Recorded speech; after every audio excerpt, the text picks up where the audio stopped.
Alô, amigos, sejam bem-vindos ao Não é Só Futebol. Hoje, no Segundo Guerra, o assunto é a Série C.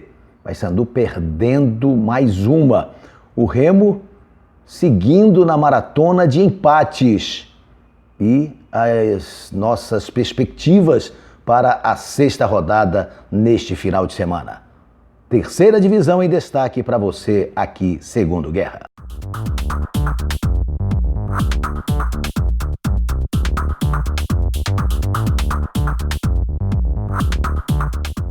Na quarta-feira, na Curuzu, o Paysandu voltou a campo pela terceira divisão.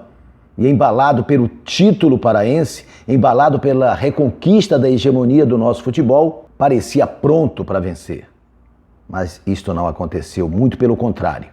Uma exibição ruim do Paysandu provocou uma derrota amarga para a equipe do Jacuipense dentro da Curuzu. Logo no início do jogo, um deixa que eu deixo provocou a penalidade que o Danilo Rios bateu com muita categoria, fazendo 1-0 para a equipe baiana. O Paysandu conseguiu, na força, no sufoco, na bola parada, o gol de empate com o William Barros. E parecia que teria condições, inclusive, de buscar a vitória. Mas 1 minuto depois, Thiaguinho fez o gol que deu a vitória para a equipe do Jacuipense. E uma vitória absolutamente merecida, uma vitória absolutamente justa. O Paysandu não merecia outro resultado senão a derrota para a equipe baiana. A situação do Paysandu é preocupante na tábua de classificação. Hélio dos Anjos perdeu o Wesley Matos e o Perema não podia jogar porque tinha sido expulso no jogo anterior e acabou improvisando o Bruno Colasso na quarta zaga. Teve também a perda do PH logo no início do jogo com a entrada do Wellington Reis. E o time não conseguiu render. Vinícius Leite abaixo da sua regularidade, Nicolas não conseguia chegar às bolas e não conseguia receber essas bolas, então não há o que contestar. A vitória do Jacuipense foi absolutamente merecida. Na quinta-feira, jogando no Amigão em Campina Grande, o Remo largou na frente logo no início com o gol do Zé Carlos, na metida de bola do Marlon e o chute cruzado, relativamente fraco do Zé Carlos, mas o goleiro Jefferson acabou se atrapalhando e não conseguindo evitar o primeiro gol da partida.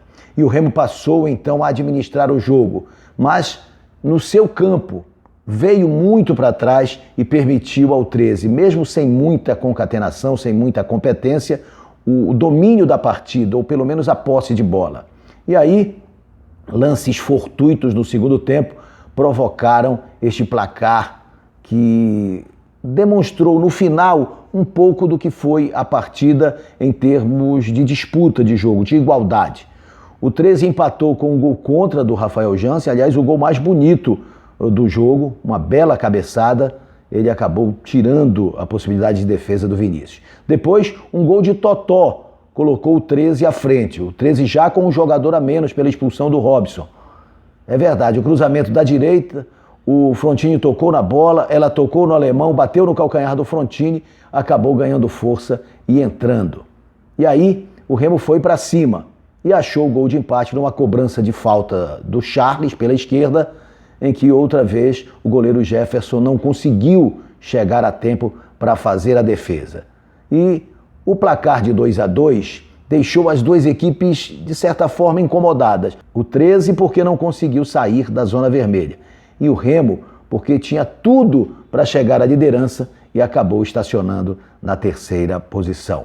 Mazzola fez alterações no time, colocou o alemão como zagueiro, fez também a opção de ter o Carlos Alberto desde o início, e o time até que teve este começo interessante. Depois voltou, se acomodou e permitiu ao 13 esta reação.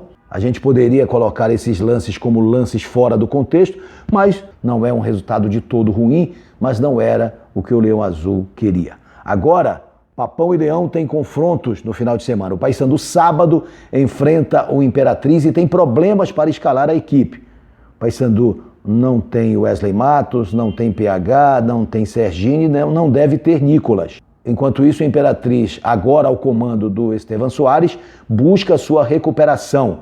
Vamos ver como é que o Hélio vai armar a equipe do Paysandu. A tendência é o Wellington Reis aparecer, de repente o Alex Maranhão ganhar a condição de titular, porque o Luiz Felipe foi mal no jogo contra o Jacuipense. E, em linhas gerais, poderíamos ter o William Barros como o homem referência, o homem de área na equipe do Paysandu, se o Nicolas não puder atuar. No caso do Clube do Remo, o jogo é contra o Santa Cruz no domingo. O Santinha também com o Marcelo Martelotti, técnico novo, estreando, buscando um melhor posicionamento e a liderança até da competição. É isso que o Santa quer. O Remo tenta impor o seu jogo, este jogo reativo que incomoda o torcedor, mas que tem sido característico do Clube do Remo ao comando do técnico Mazzola Júnior. Não parece que o Remo fará qualquer alteração. A base é a equipe que jogou ou que começou jogando contra o 13. O importante é o Remo ter superação e força. O jogo contra o Santa Cruz, a priori, é muito mais complicado que o jogo contra o 13. O Paysandu precisa mais do que nunca vencer para sair desta porta da zona bandida. E o Remo precisa reafirmar a sua condição de postulante à liderança neste jogo chave contra a equipe do Santa Cruz no domingo. É hora da reação do futebol paraense na terceira divisão do Campeonato Brasileiro. É isso, amigos. Até a próxima.